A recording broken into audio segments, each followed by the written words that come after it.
எல்லாத்துக்கும் மாலை வணக்கம் ஃப்ரெண்ட்ஸ். எங்கள் வீட்டு கண்ணாடி பாருங்கள், எப்போதும் தொடச்சி நீட்டாக வச்சுருவேன். எனக்கு கிடைக்கிற நாளில் வீடை மட்டும் க்ளீன் பண்ணணும், அது மட்டும் தான் என்னோடய வேலை.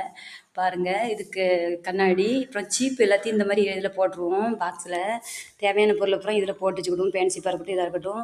மற்றபடி பார்த்திங்கன்னா கிளிப்பு என்னோடய பொண்ணு தான் இந்த கிளிப்பை மாட்டுவா. ஆனால் நான் பவுட்ரு எதுவும் யூஸ் பண்ண கிடையாது. தன் பையனுக்கு ஒன்று, அவளுக்கு ஒன்று. ஆமாம், கரெக்டாக அந்த இடத்தெல்லாம் நல்லா ஒற்றை அடித்து இன்றைக்கி வீடெலாம் நல்லா க்ளியர் பண்ணியாச்சு. எனக்கு முழுக்க முழுக்க ரொம்ப சந்தோஷமாக இருக்குது. ஆமாம், அந்த ஃபோட்டோஸ்லாம் எல்லாம் பார்த்து பாருங்கள். எங்கள் வீட்டில் ஒற்றை எதுவுமே இருக்காது. வாரத்தில் ஒரு நாள் எதை நான் பார்க்கணும் பார்க்கலையா, மெயினாக என்னோடய வீட்டை வந்து க்ளீன் பண்ணி பாருங்கள், தரையெல்லாம் நீட்டாக தொடச்சி வச்சிடணும். எனக்கு அதான் மெயின்.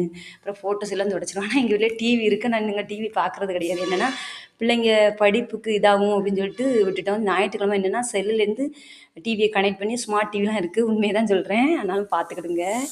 ஆமாம், எங்கள் வீட்டில் ஒர்க் ஆகும் டிவிலாம். ஆனால் ஞாயிற்றுக்கிழமை மட்டும்தான் நாங்கள் பார்க்குறது. பிள்ளைக்காண்டி பார்க்குறது கிடையாது பிள்ளைங்களுக்கு.